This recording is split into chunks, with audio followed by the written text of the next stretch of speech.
My great-grandfather knit socks and mittens for his family. He was definitely not the first knitter in the family. In the olden days in Iceland, everyone in a household would have to knit.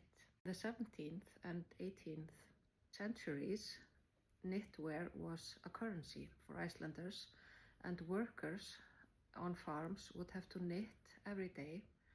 A female worker would have to deliver 2 pairs of full socks, like up to the knee, a day.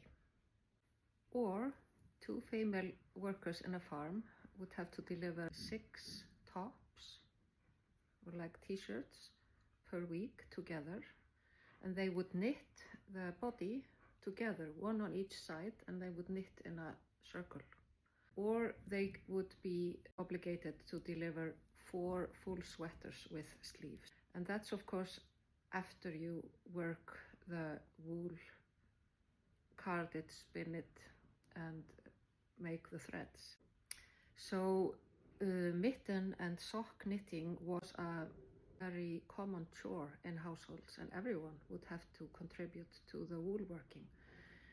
Maybe this is why I feel claustrophobic when I'm knitting mittens.